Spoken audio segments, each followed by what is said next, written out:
Hello, my little band of followers. Lady in red tonight. It is tonight. I've had a very difficult time, and I just wanted to tell you what happened because you may be feeling pretty queer yourselves. Apparently, it's to do with the new earth. Now, I've had this feeling before. I think I've mentioned it to you before. I think I did a video called Mind Losing, and I get a bit scared because I think I think in the past life I have probably had mental problems, and in this time it's been a bit tricky at times, as you know, holding on to my mental capacity because I'm really stronger and everything else, you know. But this was a particularly difficult time, and I wanted to tell you about it because it's to reassure you that it's okay to go through it. Because I was a bit scared, I must admit. I was even thinking of calling the doctor. I thought, what would he do? Give me tranquilizers? But I wasn't in a state. It wasn't like that. It happened a couple of days ago, and it eventually cleared at 1:30 this morning. At night, morning. It started off. I just felt strange. Now you know what happened. Feel strange a lot of the time, but I just felt as though I wasn't being me. I was somewhere else. Yeah, I was me. I had another experience, which I might tell you about later on, about actually confronting another part of me, which was tricky. But this was something different. It was like my mind was, I could feel it was like searching for something. It couldn't settle, and I thought, what can I do? Meditation, I didn't think that would help. So I come in here on my computer and I put on some mantras. I find they're really good, some of them. Sit quietly, listen to them, and of course violet flame decree, the usual stuff. It wouldn't shift, and it went on and on. I thought, this is very odd. What do I do with it? And I was asking for help. What is it? Nobody would answer me, of course. I don't know if they know half the time what we're going through. So it just went on, and I had to just go with it. You know, I didn't know what else to do with it. I went to bed a couple of times and it was still there. So I thought, well, okay, I've just got to ride with this. I mean, it's obviously nothing too serious. Well, we don't know, but I mean, I just felt that I was being looked after because it's kind of an energy came in front of the computer. It was a kind of a face that was beautiful. Just for a brief moment, I thought, well, someone's checking on me. And I do know we've got lots of friends around us that will step in if it really is too bad. So I just had to ride with it. And eventually, to say at 1:30 this morning, I began to think, gosh, it's easing back, this energy. And then this morning, well, I went to bed for a few hours. This morning I got up, and the first thing I logged on, and there was A.A. Michael. Now, he's pretty good with his answers, I find. He's pretty earthed, considering he does look after us very well, and he will answer questions if we're desperate. And there was a very short, just one of those short things. And the first thing he says was, we are aware of how anxious you are all feeling because this is entry into the new earth.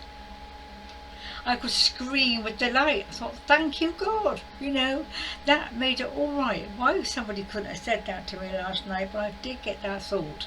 And it's something to do with the new earth. Now, I've had that experience. I think I've mentioned it to you before. It's a very strange experience because you're shifting.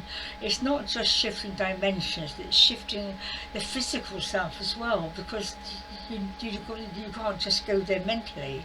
But it's also very much, as Michael says, you're clearing out the mental body. Now, I was told that some weeks ago. With the emotionals of the emotions, we're fairly used to that, aren't we? But the mental body is much more intense, and I think I've mentioned that to you before. See, I don't know how much you know, because I don't know any of you, but I'll just briefly explain it in case there's somebody who doesn't know. You have the etheric body, which is right next to your physical, and the etheric is the one that carries all the past life illnesses and disasters and mistakes and accidents. It carries all that, plus your negative thoughts and stuff. And so the etheric is usually pretty loaded with stuff. That's why we can't get necessarily well, and it's very hard to clear, actually. Then we get the emotional body, which of course you know about the feelings, and that's what we've been working on. Then you get the mental body, which is to do, with your mental energies, and then you get the spiritual and so on. There are, I think, 7 altogether. together, but the mental body at the moment is the one we're clearing out. And the mental body, I just came to the conclusion and realised, of course, the mental body is the closest to the physical body, although you've got the etheric in between, but the mental body influences the physical body. So when you're going through stuff on a mental thing, your body will play up, you know, because you're clearing a lot of thoughts and belief systems. And Michael says this. It was so reassuring, because I thought, oh gosh, that's what I've been feeling, you know, and thinking. And he says we're aware of how anxious you are. Isn't that lovely? Because you get so many of these websites, it's so full of, oh, you know, love and light, delight, happiness, joy. And I keep saying to him, you haven't met me. I'm in the fifth dimension. I've been in it for 2 or 3 years. It's not fun. I'm having a more difficult time than ever. And this is because of this new earth thing. It's not the same as the fifth dimension. It's a new energy. The earth's shifting. And well, I don't know whether sometimes you read these things, we're not all going to go. If you don't want to, you don't, you know. But this is to do with this energy. So it felt like it was the mind. It was kind of been challenged, all the belief systems, and I know we've had that before, but this was something much deeper, I felt. And it was like the poor mind was struggling.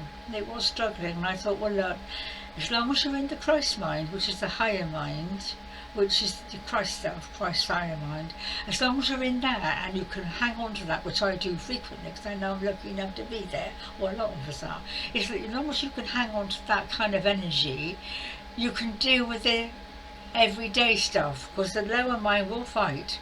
It will fight. It doesn't want to go, you know. So you have to keep affirming that you're in the Christ mind.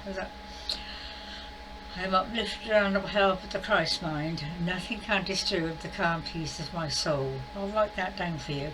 And as long as you can maintain that higher consciousness, you'll be able to deal with the lower consciousness, which is the everyday mind, which in fact you've got 3 minds. You've got a lower mind, a middle mind, and a higher mind. So it's really clearing out, and it's safe to do so, except we do it. Well, I felt very anxious because I'm a very mindy person, actually. You know, I'm obviously a writer, and we all think too much anyway, and I've been going through a hell of a lot of stuff for my daughter again, as you know. So there's all this, and Christmas is coming, and all the challenges we're having, and so the mind is really fully occupied at the moment. So to have a challenge like this come along, when you say, get out, you haven't got to be here anymore, we're going to be in my Christ mind, which is the beautiful love and light and the glowing colours and all that. It's just beautiful, but at the minute we're still clearing out this everyday mind in order to reach that.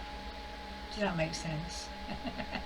Well, that's what happened to me, and it did last quite a time. I mean, I suppose it has to last. You can't do it overnight, and everyone's different, of course, you know, and you may not have to go through as much as me. I've had a hell of a lifetime, and I'm going to tell you why that is. I found out recently.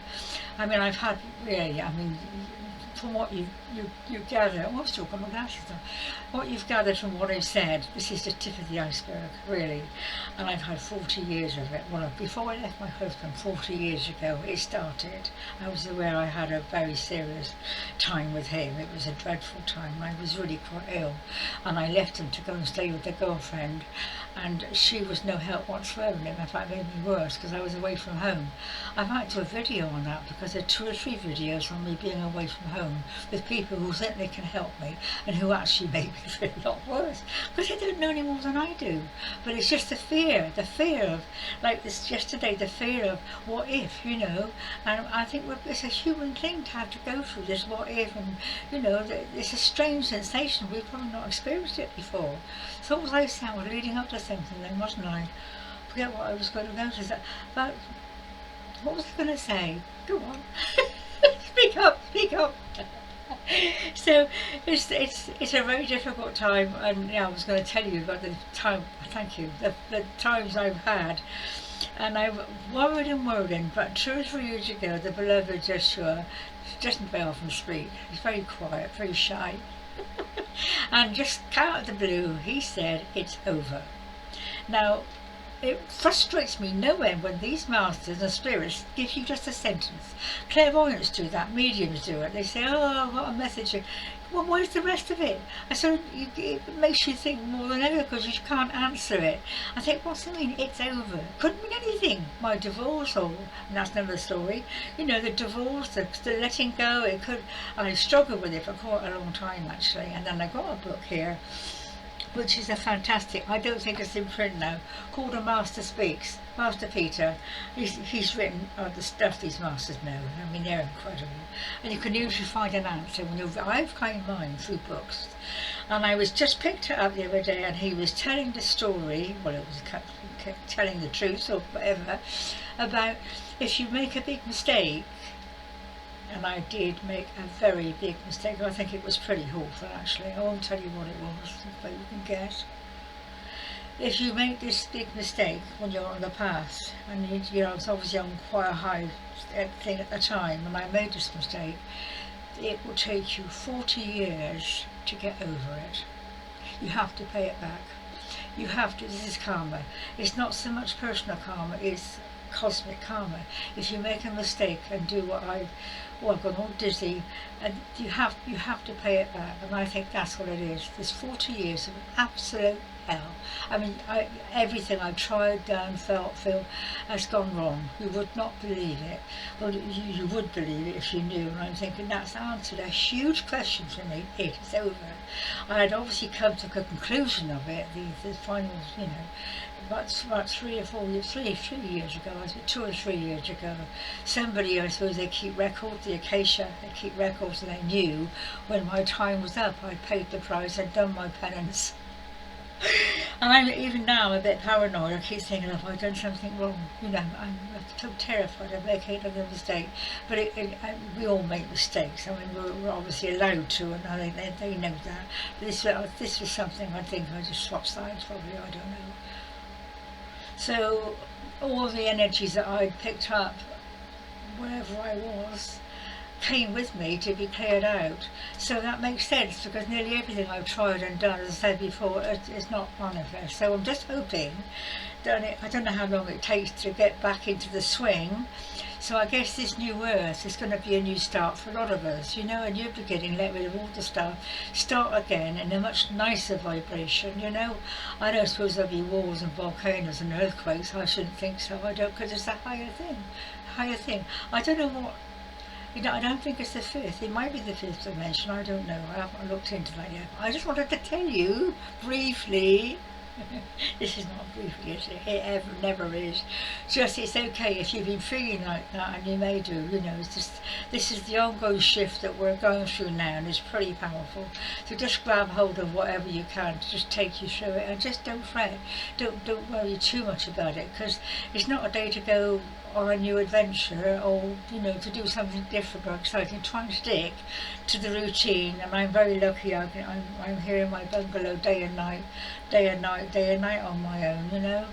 And I was also told, more or less by the master or somebody, I can't remember, that I've had 7 years of isolation, which I'm coming out of too. So hopefully, watch this space. So there you are, my darlings. I hope that's put some light into some corners. I do wish somebody would write to me. I put a little thing on my last video. I'm so fed up with no response. And I thought, why am I so upset? I said, I know why. Because to have a response from somebody, it gives me pleasure that I've helped somebody or shared with somebody. It's not an ego thing. Oh, God, I need you to write to me. It's not like that. It's just that I don't have any friends or family. So if somebody writes a nice little comment, or even an unpleasant comment, just something, it's kind of reassuring me that my words have not been in vain. What's that? If you help somebody, you're living. The song, isn't it? If you have helped somebody, your living will not be in vain. On that note, take care.